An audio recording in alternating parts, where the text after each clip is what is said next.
बालक देबो जरूर हमारो पिया परदेसिया,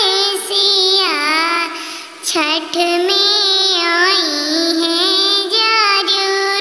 नमस्ते दोस्तों, प्रणाम बारोरा सबके देहाती भीलू भाभी नंबर चैनल पर। तो हम अपना पति खातिर एगो गीत गैनी है कि हमार पति बाहर बानी तो छठ में जरूर आई।